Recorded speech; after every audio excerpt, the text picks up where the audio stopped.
हमारे चैनल को सब्सक्राइब करें और बेल आइकन दबाएं।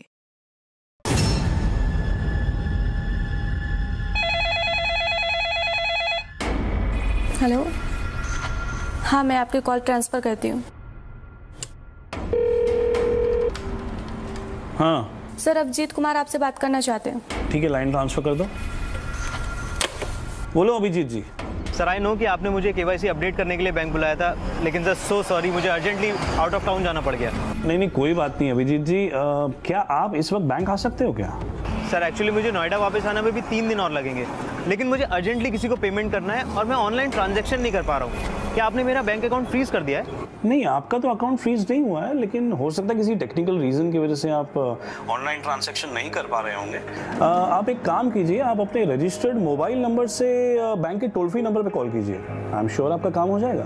एक्चुअली मेरा फ़ोन खो गया है, और अगर आपने मेरा बैंक अकाउंट फ्रीज नहीं किया है तो मैं चेक इशू कर सकता हूँ ना, और जैसे ही मैं वापस आऊँगा मैं केवाईसी अपडेट करवा लूँगा। Is that fine? इन्वेस्टिगेशन की इस कड़ी में नोएडा बैंक के अकाउंट होल्डर अभिजीत कुमार ने एक बेरर चेक के जरिए रमेश सिंह नाम के एक लड़के को अपने अकाउंट से पैसा विड्रॉ करने के लिए भेजा। बैंक कर्मियों की सूझबूझ से विड्रॉल से पहले ही रमेश को गिरफ्तार कर लिया गया। नहीं सर, मुझे नहीं मालूम सर, मुझे नहीं मालूम सर, मुझे नहीं मालूम सर, उसने सिर्फ मेरे को चेक दिया था सर, मैं सिर्फ बैंक लेके गया था सर, उसके आगे मुझे कुछ नहीं पता सर।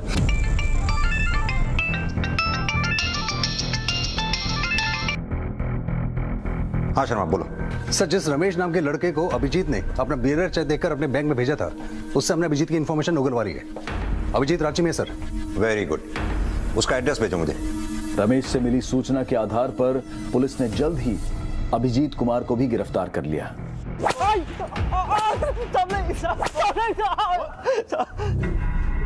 बता। सर बिलीव मी सर, मुझे नहीं पता था जो पैसा मेरे अकाउंट में आया था वो फ्रॉड का पैसा था। सर सच सच बोल, नहीं तो और पिटेगा। सर मैं सच बोल रहा हूँ सर, आप मेरा विश्वास करो। सर मैं भागा भी सिर्फ इसलिए था क्योंकि कुछ महीनों से मुझे इस बात का एहसास हो गया था कि मुझसे कुछ बहुत बड़ी भूल हो गई है। सर कुछ महीनों पहले मैंने न्यूज़पेपर में एक ऐड देखा था, उसमें लिखा था कि बिना इन्वेस्टमेंट के पैसे कमाओ। एक नीचे नंबर दिया था। सर जब मैंने उस नंबर पर कॉल मिलाया तो एक आदमी ने मुझे मिलने के लिए बुलाया। सर उसने मुझसे कहा कि अगर मैं अपना बैंक अकाउंट उसे किराए पे दे दूं तो मैं हर महीने 30 से 40 हज़ार रुपये कमा सकता हूँ। किराए पे दे दे मतलब? सर मतलब बैंक अकाउंट मेरा रहेगा, लेकिन उस अकाउंट में रेगुलर बेसिस पे पैसा जमा होगा और मुझे वो पैसा विड्रॉ करके उन लोगों को देना है बस। जब भी मेरे बैंक अकाउंट में पैसा ट्रांसफ़र होता था तो मुझे एक कॉल आता था, हेलो हाँ पैसा ट्रांसफ़र हो गया है, और मैं उन पैसों में से 10% अपने लिए रखकर बाकी पैसा विड्रॉ करके उन लोगों को दे देता था। अभिजीत से पूछताछ में पुलिस को यह पता चला कि जो लोग उससे पैसा लेने आते थे उनका नाम तो वो नहीं जानता था, लेकिन वो लोग जामताड़ा के रहने वाले थे। अभिजीत भले ही इस बड़े नेक्सस का एक छोटा सा मोहरा है, लेकिन अभिजीत जैसे जरूरतमंद लोग आए दिन इस तरह के छलावों का शिकार हो रहे हैं। और अब ऑनलाइन फ्रॉड के कई और केसेस एसीपी रघुवर की अगुवाई में सभी राज्यों की पुलिस का एक जॉइंट मिशन बनने वाला था। सरोज त्रिवेदी के डेबिट कार्ड से जो सामान खरीदा गया था वो सामान इन दोनों ने लखनऊ के एफएक्स कुरियर से कलेक्ट किया था। ये वो अपराधी थे जिनके फ्रॉड ने सरोज को आत्महत्या करने के लिए मजबूर कर दिया था।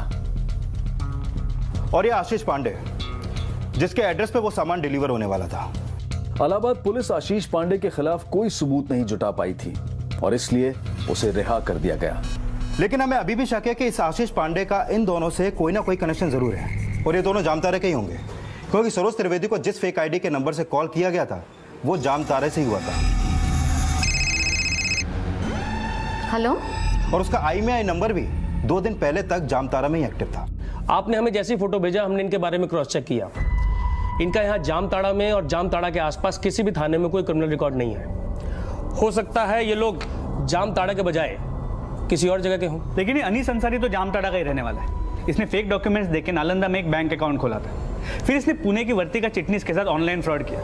हेलो, इसने वर्तिका के अकाउंट से 5,83,000 रुपए अपने इस अकाउंट में ट्रांसफर किए, फिर वो पैसे इमीडिएटली निकाले और अकाउंट क्लोज कर दिया।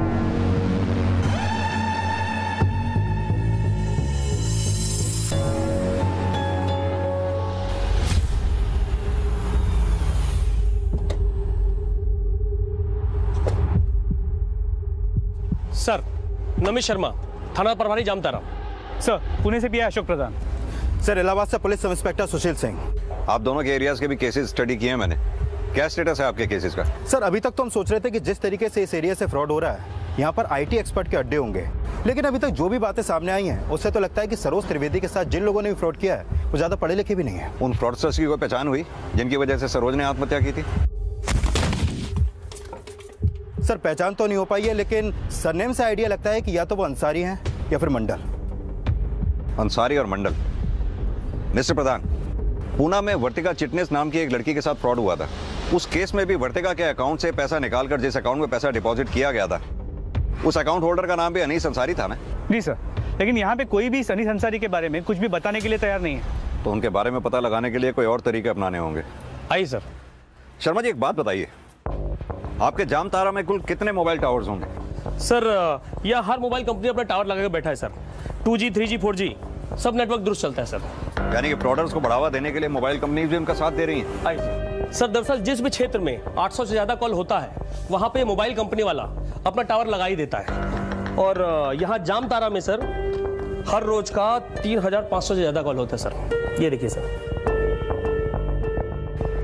लेकिन यहाँ ज्यादातर नंबर्स फेक आईडी पे अलॉट किए गए हैं। शर्मा जी, एक काम कीजिए, ऐसे जितने भी नंबर जिन पे आपको शक है कि वो फेक आईडी पे अलॉट हुए हैं, कल तक मुझे उन सबकी डिटेल दीजिए। जी सर, मिल जाएगा। लेकिन सर अब ये कॉल रिकॉर्ड से कुछ पता चले तो पता चले, बाकी गांव वाला तो कुछ बताने को तैयार नहीं है। क्यों? क्योंकि यहाँ जामताड़ा में टोटल 130 गांव हैं और जब भी पुलिस पूछताछ करने के लिए जाता है ना तो ये पत्थरबाजी करता है गांव का लोग। अब सर यहाँ पे कंडीशन ऐसा है कि कोई कुछ बताने को तैयार नहीं और कोई ठोस जानकारी तो है नहीं हमारे पास, और जो जानकारी है उसके थ्रू हम कहीं तक पहुंच नहीं रहे। और क्या है ना सर कि यहाँ गांव में सब लोग एक दूसरे को बचा रहे हैं। हैरानी की बात यह है कि इस नेक्सस को खड़ा करने में ज्यादातर उन लोगों का हाथ है जो ज्यादा पढ़े लिखे नहीं हैं और जामताड़ा में कई दल बनाकर बड़ी सफाई से ऑनलाइन फ्रॉड्स कर रहे हैं। ये नारायणपुर यहाँ से कितनी दूर है? सर यही कोई 17-18 किलोमीटर होगा। दरअसल वहां एक पुनीत मंडल नाम का लड़का रहता है, ये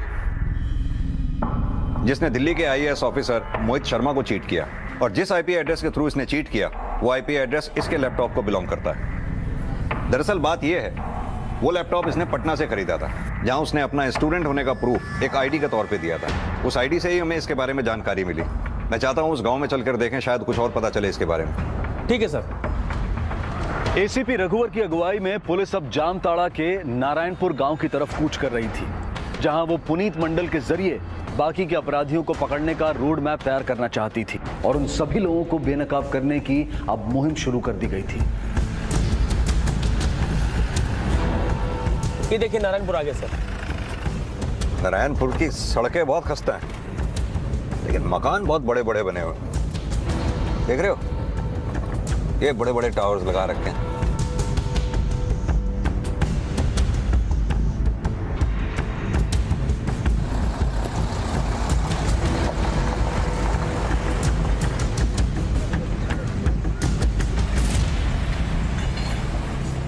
ठहरिए सर, ये हेलमेट पहन लीजिए सर, पता नहीं कौन सा पत्थर कहां से आगे लग जाए।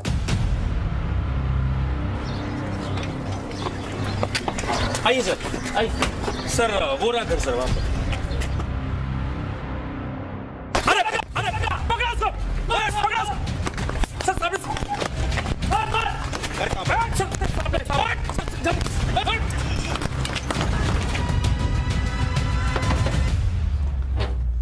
अरे साहब लोग आप, अरे अंदर आइए, अंदर आइए।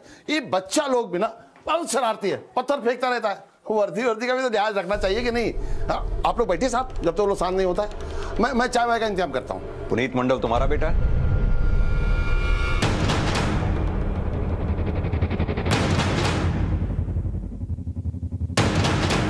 हाँ साहब, पुनीत हमारा ही बेटा है। क्या बात है? कहाँ है वो? आप लोग क्या ढूंढ रहे हैं साहब? कोई मेडल देने वाले हैं क्या उसको? मस्करी करता है। कहाँ है तेरा बेटा? ऊंचा सुनते हैं क्या साहब? बोले ना नहीं है। और इस वक्त कहाँ है ये भी हमको नहीं पता है। अब बोलो, चाय लेंगे या दारू का इंतजाम करें? इंतजाम तो हम करने आए हैं तेरे बेटे को अंदर भेजने का। काहे भेजेंगे उसको अंदर? दिल्ली के एक सरकारी अफसर को चूना लगाया तेरा बेटा, समझा? एक ही नहीं, कई लोगों के साथ फ्रॉड किया है उसने। अब तू सीधी तरह से ये बता कि वो है कहाँ। अरे कुछ नहीं किया है साहब, उसने दिन रात मेहनत करके पैसा कमाता है। खुद 20,000 का लैपटॉप दिलाए हैं उसको, अंग्रेजी पढ़ाए हैं, थोड़ा ऑनलाइन थोड़ा पैसा कमाता है तो क्या गलत करता है? ज्यादा होशियारी दिखा रहे हो तुम। चलो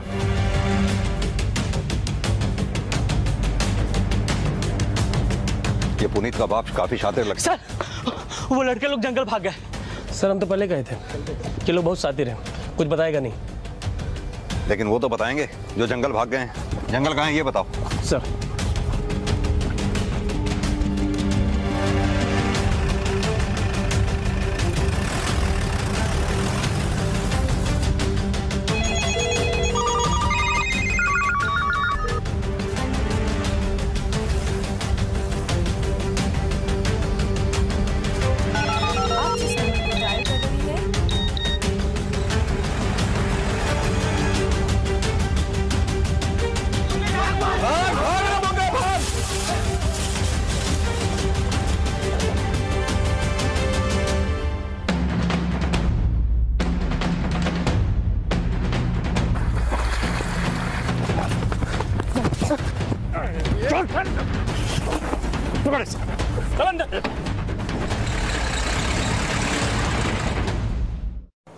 पुनीत मंडल, अनीस अंसारी और ये दोनों लड़के कहाँ हैं ये लोग?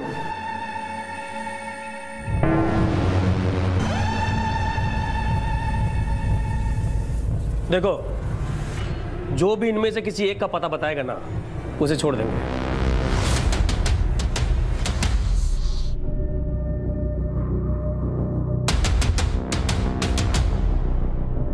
तू जानता है ना कहाँ है ये?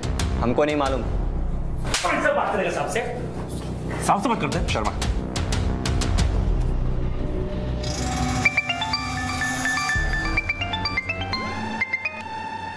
हेलो। अरे पुनीतवा, तू दिल्ली में कोई सरकारी अफसर का खाता खाली कर दिया? अरे पूरा कितना पुलिस आ गया था यहाँ पर। तुम्हारी शादी का ब्याह का बात चल रहा है, हाँ? एटीएम मास्टर बनकर कुछ किए तो नहीं हो तुम? तो तुम्हारे ससुराल वालों से कम थोड़ा सा दहेज का इंतजाम हो जाएगा, समझ रहे हो ना? हाँ हाँ मांग लो, दहेज मांग लो, हमको भी बड़ा दल बनाना है। चुप क्या रहना तुम। हाँ ठीक है। पुनीत मंडल के साथ था ना तू? कहाँ है पुनीत मंडल बता। जैसे हम भागे थे वैसे वो भी भागे थे, हमें नहीं पता है कहाँ है मंडल भैया। मंडल भैया भाई है वो तेरा? भाई क्या, भाई से बढ़कर है वो। फिर तो उसका नंबर भी होगा तेरे पास। जब तू पकड़ा गया था तो तेरे पास से हमें ये मोबाइल मिला, इसमें पुनीत का नंबर नहीं है, लेकिन चूंकि वो तेरे भैया से भी बढ़कर है तो तेरे पास उसका नंबर जरूर होगा। मिला उसे फोन, उससे कहे कि तू पकड़ा गया था लेकिन अब भाग गया है। जहां पे तू है अब वहां उसे बुला मिलने के लिए। चल मिला। मिला।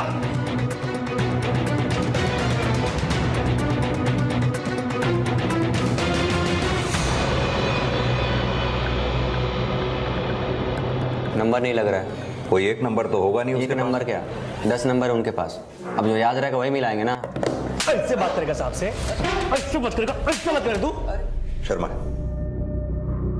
अब याद आया? चल मिला। मिला।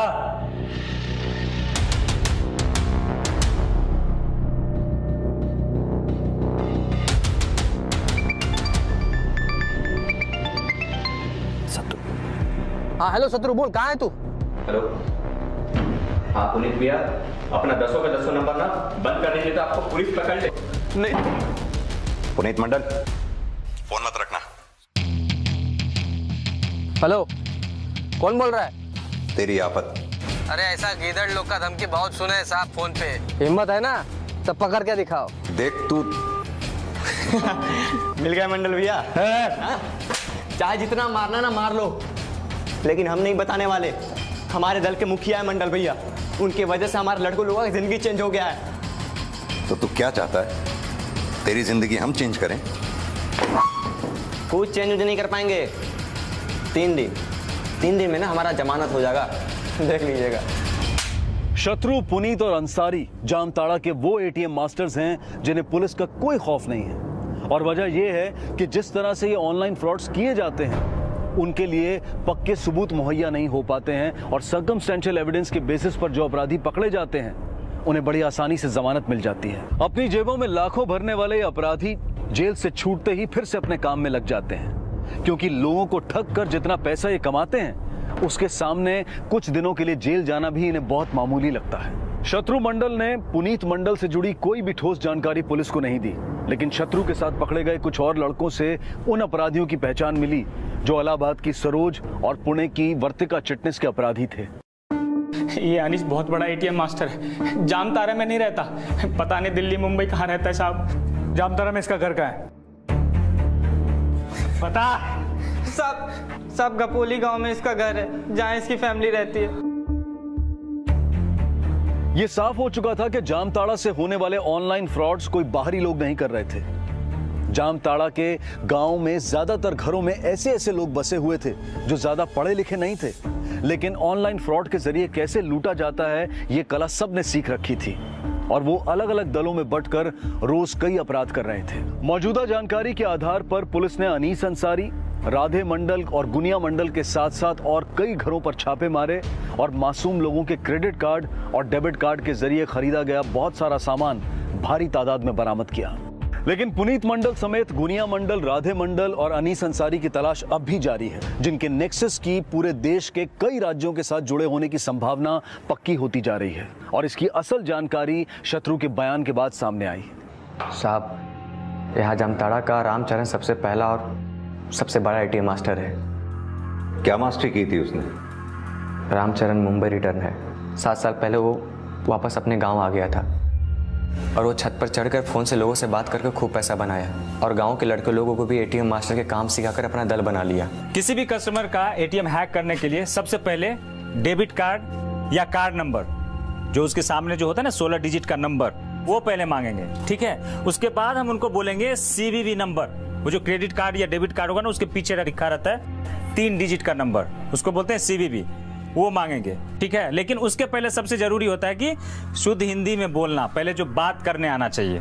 पर 3 साल पहले रामचरण को पटना पुलिस ने गिरफ्तार कर लिया, लेकिन उनके लड़के लोग सर काम नहीं छोड़े, वो लोग अपना अलग अलग दल बना लिए। फिर एक साल पहले रामचरण जेल से छूट गया और वो अपने गांव आकर वहाँ अपना कॉल सेंटर चलाने लगा। Call centre?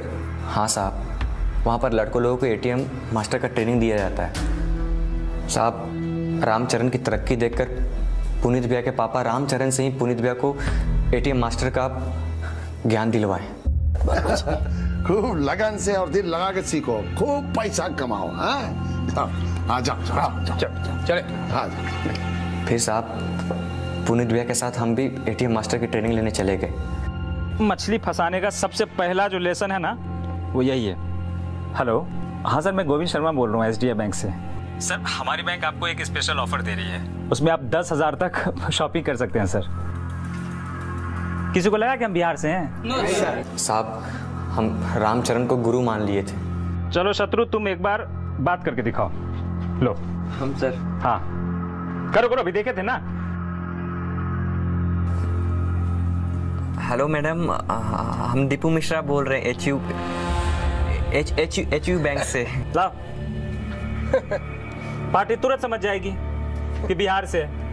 देखो, या तो शुद्ध हिंदी या शुद्ध अंग्रेजी, अगर बोल लिए तो समझो कि आधा एटीएम मास्टर बन गए।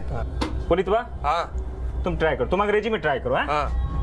पुनीत भैया भली अंग्रेजी में कमजोर हो, लेकिन उनका दिमाग कंप्यूटर जैसा चलता है। वो बहुत ही कम समय में अपना दल बना लिए। अब उनका भी जंगल में कॉल सेंटर चलता है साहब। लेकिन रामचरण तो छत से काम करता था, तो फिर पुनीत और बाकी के लोग जंगल से क्यों काम करने लगे? साहब, जब छत पर हम लोग काम करते थे तो पुलिस हमें बहुत तंग करती थी, इसलिए हम जंगल में काम शुरू कर दिए।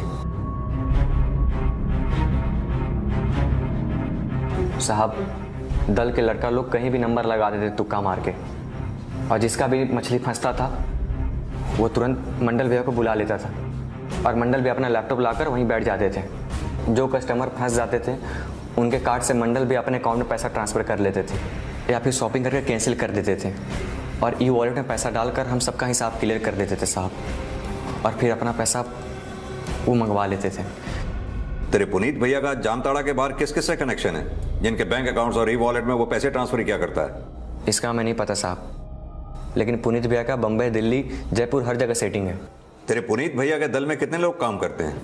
हम तो हैं, बाकी लोगों का नहीं बताएंगे, वो सब हमारे भाई बंधु हैं। तू अब भी वहीं का वहीं है साहब, जितना कहानी बता दी है ना, दिल्ली में जाकर सुनाओगे तो वाहवाही मिलेगी। मंडल भैया और अपने भाई बंधु के लिए हम उनका जगह बताकर हाय नहीं लेंगे उनका। नहीं लेना चाहता, होशियारी दिखा रहा है।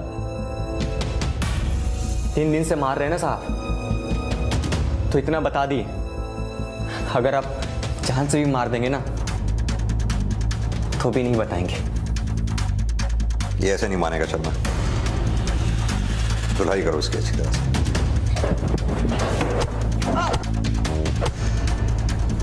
पुलिस ने जल्द ही उन बीहड़ जंगलों में रेड मारी जहां से लड़कों के झुंड देश के हर राज्य में फ्रॉड कॉल्स करते हैं, और रामचरण मंडल के उस अड्डे पर भी छापा मारा गया जहां से जामताड़ा के मासूम बच्चों को एटीएम मास्टर बनाने के कोर्सेज करवाए जा रहे थे। अब तक जो गिरफ्तारियां हुई थी उनमें कोई बड़ा नाम नहीं था।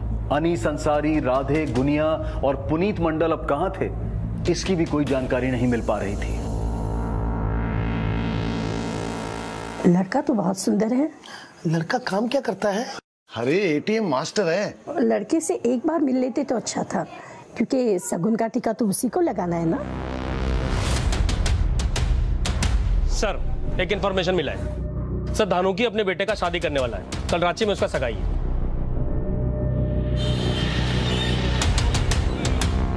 अरे आप लोग खड़े क्यों? आप लीजिए ना। ए मोहन, अरे देना सजाता ही रहेगा क्या? सब ठीक है, लेकिन हमारे दामाद जी कहाँ है? तैयार हो रहा है ऊपर, अभी आ जाएंगे। बोलो आ गया।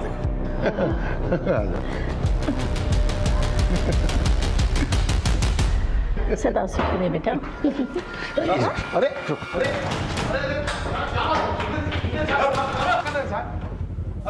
बात तो सुनिए साहब, क्या कर रहे हैं? काम करने दीजिए हमें अपना, सब पता चल जाएगा। साहब लेकिन बताइए, बात तो सुनिए साहब। साहब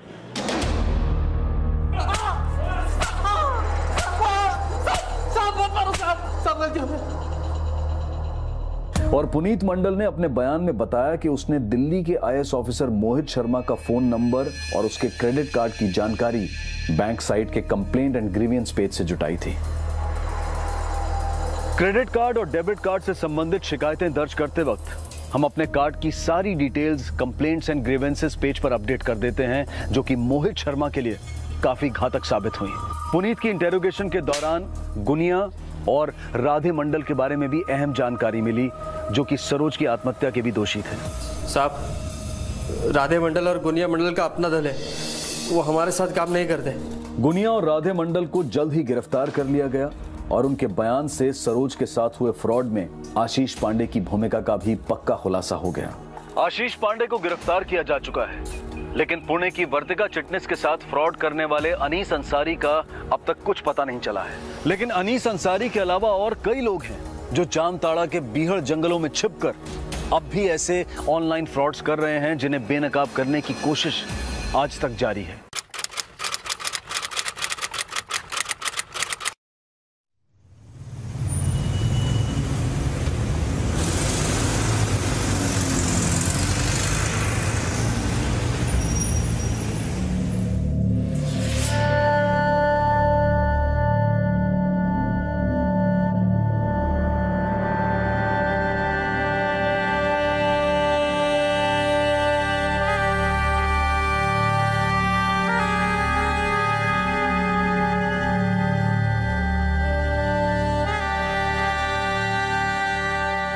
सादिक आलम,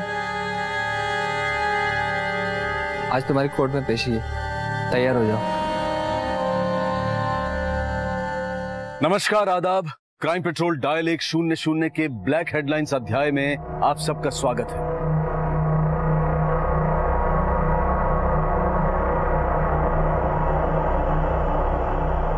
अस्सलाम वालेकुम भाईजान। वालेकुम अस्सलाम, वालेकुम अस्सलाम। कौन है? तुम नहीं जानते? नहीं।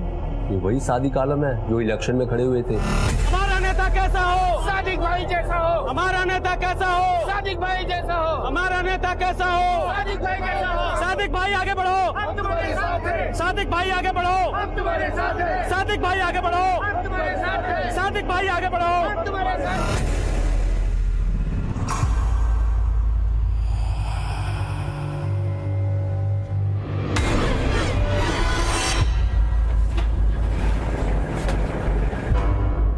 आज की दूसरी कहानी में मैं अनूप सोनी आप सबका स्वागत करता हूं।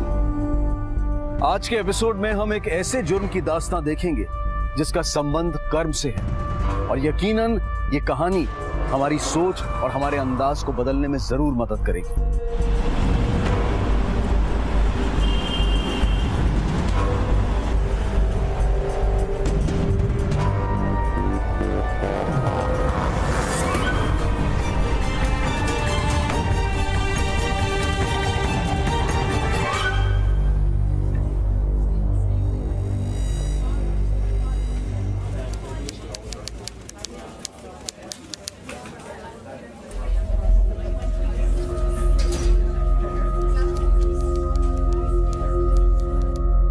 क्या सादिक?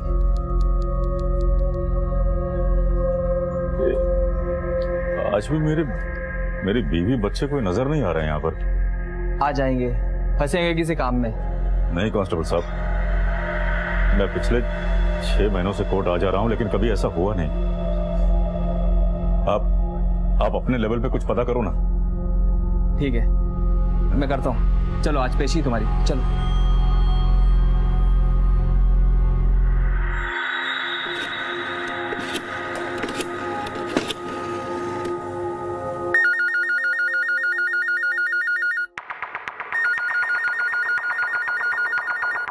फोन तो उठाओ कौसर, फोन।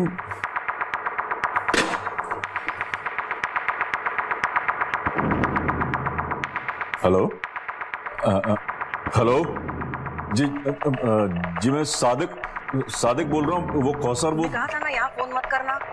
अब हमारा तुम्हारे साथ कोई वास्ता नहीं है। घर पे है ना, अम्मी के घर पे है तो।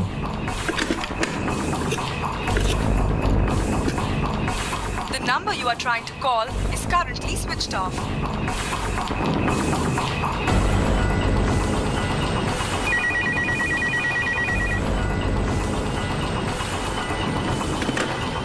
कहाँ चले गए ये लोग? कोई और ऐसी जगह भी तो नहीं है, कहाँ जा सकती हैं लोग?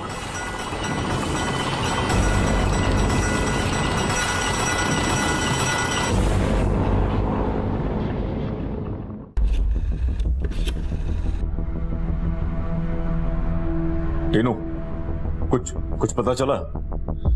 नहीं भाई, कुछ नहीं पता चला। घर पे भी ताला लगा हुआ है भाई। आस पड़ोस में पूछा, किसी को कुछ नहीं मालूम भाई। अरे किसी ने कुछ तो देखा होगा। कहाँ गायब हो गए सब के सब? तुम एक काम करो, तुम मुझे मिलो आके यहाँ पे। ठीक है भाई, अगले हफ्ते आता हूँ। अरे अगले हफ्ते नहीं, कल का कल मिलो आके। और वो वकील को साथ में लेके आओ। ठीक है भाई, ठीक है। मल्होत्रा साहब, आप कुछ भी करके मेरी बेल करवाओ। अरे आप समझने की कोशिश करो, 20-25 दिनों से मेरे बीवी बच्चों का कुछ अता पता नहीं है। उनकी जान खतरे में हो सकती है। मेरे तमाम दुश्मन है, आप समझ क्यों नहीं रहे? आप बेल करवाइए बस।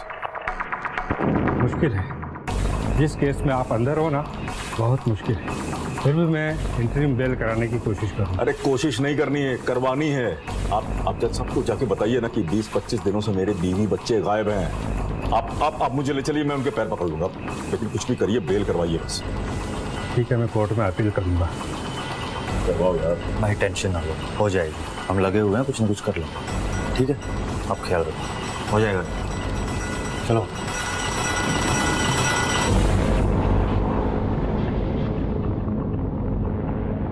जज साहब, मेरे बीवी बच्चे पिछले 20-25 दिनों से गायब हैं। न जाने कहाँ चले गए। मेरे सिवा उनका और है भी नहीं कोई। उनको ढूंढने के लिए मुझे बाहर जाना बहुत जरूरी है। मुझ पर भरोसा रखिए, मुझे अंतरिम बेल दे दीजिए। मैं आपका बहुत बहुत शुक्रगुजार होंगे। प्लीज जज साहब। Milord, I appeal for the interim bail. Permission granted. आज यहाँ से बाहर जाना मेरा बहुत जरूरी था। 20-25 दिन हो गए, कुछ पता ही नहीं चल रहा है कहाँ वो लोग सब। बहुत बहुत शुक्रिया आपका। आपकी मदद मैं जिंदगी भर नहीं भूलूंगा। अरे कोई बात नहीं, ये तो मेरा फर्ज था। हाई लगी लोगों की, फूट फूट के निकल रहा है। अरे क्या कर रहे हो? अरे सादिक भाई, अरे सादिक भाई क्या कर रहे हो? हमारा सामान क्यों फेंकवा रहे हो? ये हमारा घर है, हमें नहीं बेचना है, हम यहाँ से कैसे जाएंगे? इस घर के सिवा हमारा कोई सहारा नहीं, हमसे हमारा छत मत छीनो सादिक भाई। बड़ा हो, जब शराफत से कहा था तब बड़ी चर्बी सवार थी। कहा था ना कि ये घर मुझे दे दो। अभी सामान फेंक रहा हूँ तो रो रहा है। जो दे रहा हूँ चुपचाप लेके निकल जाओ। चल चल ले जा इसके यार। विकास, अंकल का सामान बाहर फेंको। इतना गुरु ठीक नहीं है सादिक भाई, भगवान से डरो। भगवान की लाठी में आवाज नहीं होती, जब पड़ती है ना तो सब कुछ खत्म हो जाता है। बुढ़िया सुन, सादिक की लाठी जो है ना वो दिखती भी है और पड़ती भी है। ये बुढ़ा फैल जाएगा यहाँ पे। लेके जा इसको। ऐसा मत कीजिए सादिक भाई, ऐसा मत कीजिए।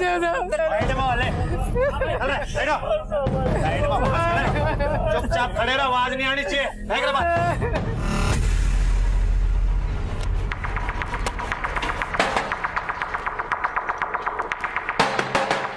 मर गया बुढ़ा। आ गया। मेरे बीवी बच्चों को देखा कहीं? नहीं। अरे कहीं तो देखा होगा आते जाते। मेरे मकान के कागजात दे दे, मैंने कोई ठेका नहीं ले रखा तेरी बीवी बच्चों का। अरे समझ में क्यों नहीं आता तेरे को? इस कोठी के कागजात नहीं दूंगा मैं तुझको, ऊपर के दोनों तल्ले मेरे हैं, समझा? और मेरी बीवी बच्चों के गायब होने में अगर तेरा कोई हाथ हुआ ना बुढ़े, तो जमीन खोद कर जिंदा कर दूंगा तुझको। कुछ इंतजाम करना पड़ेगा, करता हूँ अभी। तू क्या भाई कुत्ता की पूछ है, रात मारने से सिद्धि ना हो गया। आओ बुड्ढे, हरते बोल साइड में। हाँ भाई, भाई आज ना टेंशन ना ले, अब तेरी तो रेल में बनाऊंगा।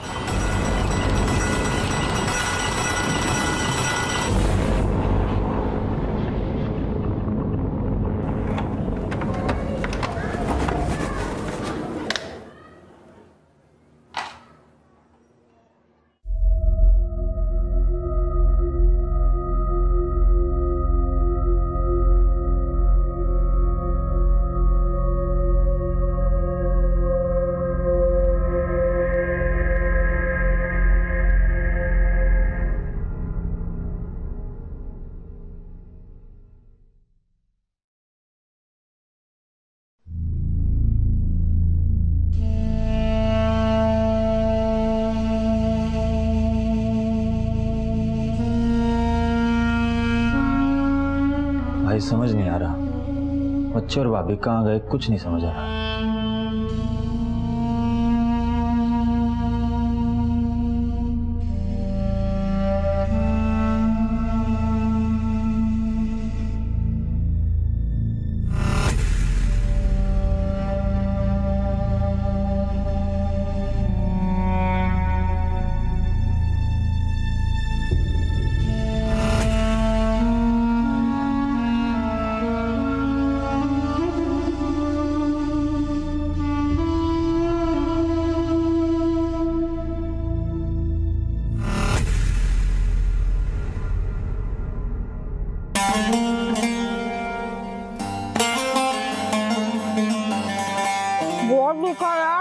भैया पानी दीजिए।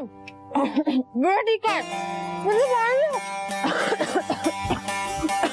अरे भैया पानी तो पिला दो, लड़की को प्यास लगी है। आओ 2-4 गोलगप्पे हमारे साथ भी खा लो। चल मैं तुझे खिलाता हूँ गोलगप्पे। चल चल। सॉरी बोल सॉरी। सॉरी। चल निकल।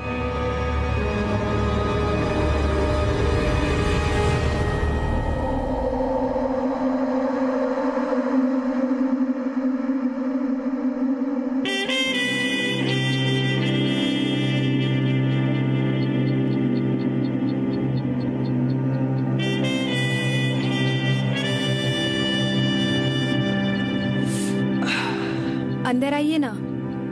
नहीं आज नहीं, फिर कभी। वैसे कल क्या कर रही हैं शाम को आप? वही गोलगप्पे के ठेले पे इंतजार।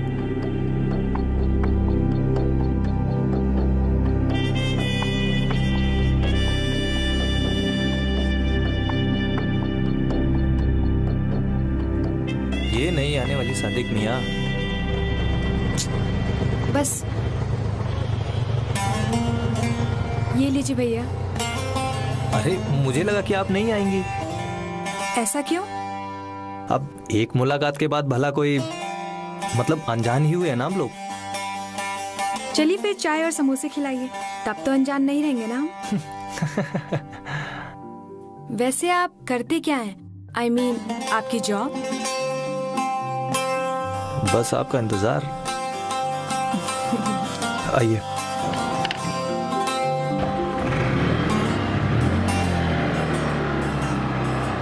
ए चल, तुझसे कब से बोल रहा हूँ अपने प्रॉपर्टी मेरे नाम करने के लिए। है?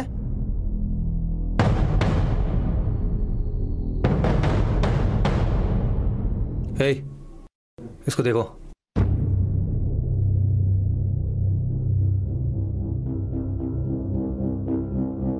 अरे घबराओ मत यार, प्रॉपर्टी के बिजनेस में ये सब करना पड़ता है। यहाँ कागज पत्तर से काम नहीं चलता, यहाँ थोड़ा लपड़ झपड़ दिखाना पड़ता है। भाभी आप चिंता मत करो, भाई अपने हीरो है।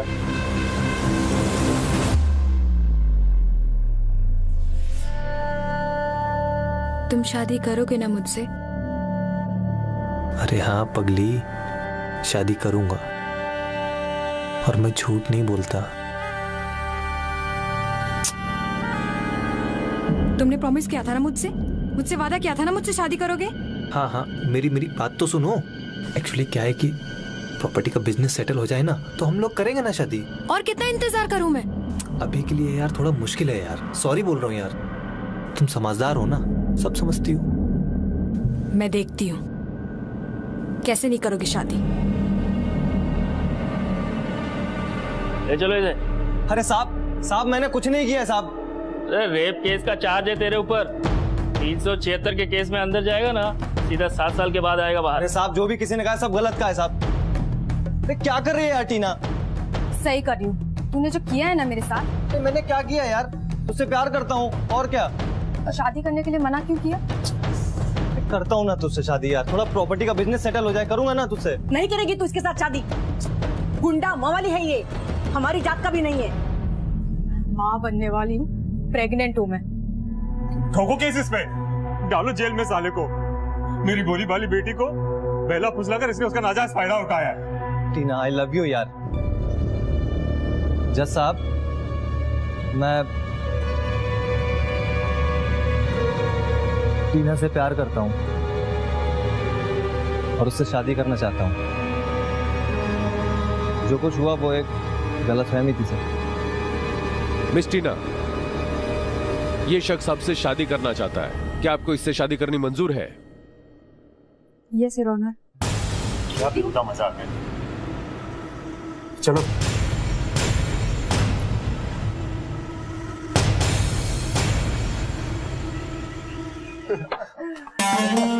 चलो भाईजान, आपका आज निकाह भी हो गया।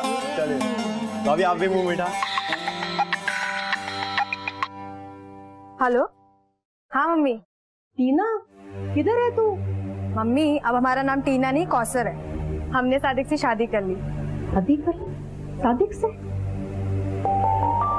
मैं किसी कौसर को नहीं जानती और दोबारा यहाँ फोन भी मत करना। मम्मी हमारी बात तो सुनो। मेरी बेटी टीना मर चुकी मेरे लिए। Mummy hello hello mummy.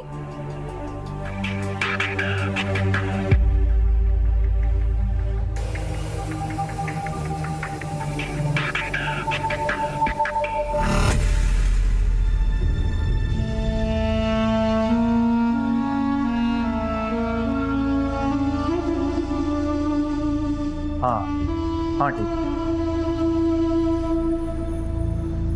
भाई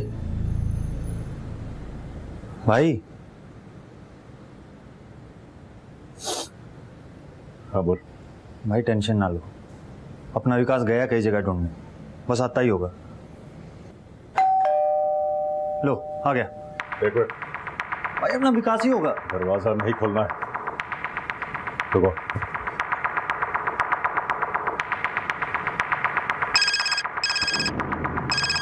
हाँ भाई। विकास कहाँ है तू? मैं गेट पे ही खड़ा हूँ भाई। ठीक है। हाँ आ जा।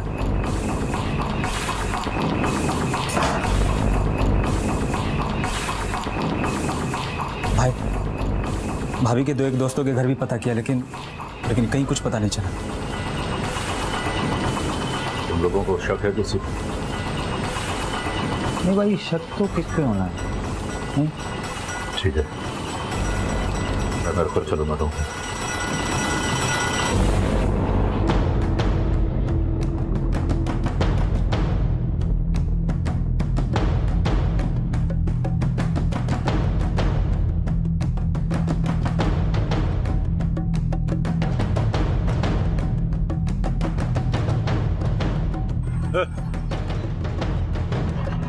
भाभी को बच्चों को कहीं देखा है?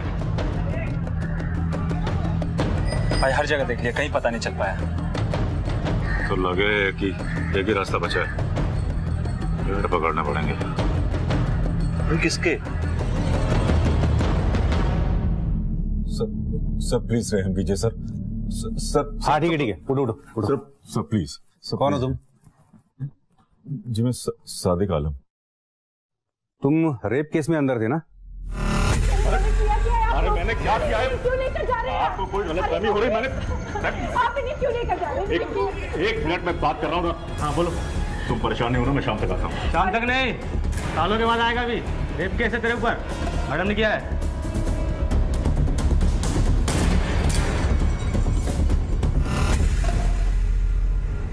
अंतरिम जमानत पे बाहर आए हो, है ना? जी सर। क्या बात क्या है? सर पिछले 1 महीने से मेरे बीवी बच्चों का कुछ पता नहीं सर। आप तो जानते हैं मैं जेल में था सर। सर मैंने हर जगह तलाश कर लिया, लेकिन कुछ पता नहीं चल रहा सर। आप लोग कुछ पता लगवा दीजिए सर प्लीज। अगर आप लोग थोड़ा पर्सनल इंटरेस्ट ले लेंगे तो शायद कुछ पता चल जाए सर। गुमशुदगी की रिपोर्ट दर्ज करवाओ, देखते हैं। सर आप लोग जानते हैं सर, खाली रिपोर्ट दर्ज कराने से कुछ नहीं होगा सर, जब तक आप लोग कुछ करेंगे नहीं सर। प्लीज। नितिन एक काम करो, लोकल एसएचओ को खबर कर दो, इसमें ध्यान दे। जी सर। सर मैं मानता हूँ मैं गुनहगार हूँ सर। मुझे अपने गुनाहों की सजा भी मिल रही सर, लेकिन सर मेरे बीवी बच्चे वो बेगुनाह है सर। उनका कोई कसूर नहीं सर। सर स्कूल जाते पढ़ते हैं सर वो लोग। सर प्लीज कुछ कर दीजिए सर। सर मैं उनकी फोटो भी लाया सर। ठीक है, जाओ तुम। शुक्रिया सर। बड़ा फितूरी आदमी है सर ये सादिक आलम। कहने को इसका प्रॉपर्टी का बिजनेस है, पर असल में लैंड ग्रैबिंग, प्रॉपर्टी के पेपर्स की हेरा फेरी, दूसरों की जगहों पर नाजायज कब्जा करना, गुंडागर्दी करना, यही काम है इसके। ये क्रिमिनल तो है पर परिवार वाला भी है। इसे देख के तो लग रहा है कि जेन्युइन है। आज तो बड़ा भोला बन रहा था, पर अगर इसका रिकॉर्ड देखा जाए तो हो सकता है इसने अपने बीवी बच्चों को खुद ही मार के गायब किया हो। एक काम करो, लोकल थाने को इन्फॉर्म कर दो, जो सच है वो सामने आ जाएगा। जी सर।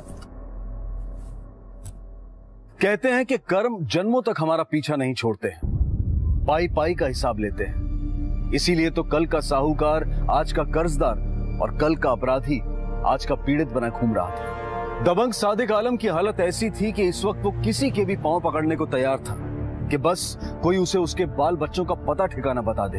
हालत ऐसी थी कि एक सजा याफ्ता मुजरिम जिसने जिंदगी में कभी कानून की परवाह नहीं की थी, आज कानून के दरवाजे खटखटा रहा था। कहां थी उसकी बीवी और कहां थे उसके बच्चे? और क्या उस पुलिस अधिकारी की बात सच थी कि सादिक आलम खुद ही अपने परिवार को गायब किए बैठा था? अपने परिवार की खोज में उसका परेशान होना सच था या ढोंग? ऐसा लग रहा था कि ये कर्मों का ही हिसाब किताब है। अब देखना यह था कि ये हिसाब सादिक के लिए कितना महंगा और कठिन साबित होने वाला था, क्योंकि कभी कभी कर्म जिंदगी और जान से भी मोल भाव करने लगता है। सादिक आलम की शिकायत पर दिल्ली पुलिस ने उसके गुमशुदा परिवार को ढूंढने के लिए दिल्ली और उसके आसपास के इलाकों को छानना शुरू किया।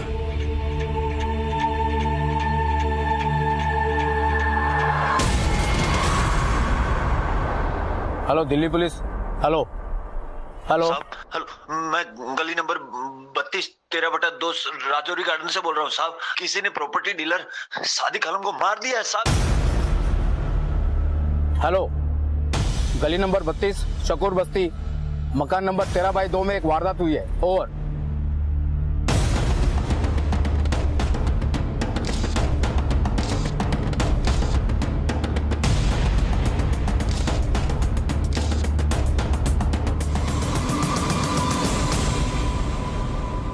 खून सूख चुका है। इसे देखकर ऐसा लगता है इसे मरे हुए 4-5 घंटे तो हो चुके हैं।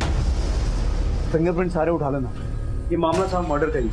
लेकिन सर कोई जबरन दाखिल तो नहीं हुआ है। वैसे इसकी पोजीशन देखकर ऐसा लगता है कि ये बाथरूम से नहा के निकला होगा। ये दरवाजा या तो पहले से खुला हुआ था या किसी ने चाबी से खोला। ये यहाँ खड़ा था, वहां से गोली चली और ये आदमी यही ढेर हो गया।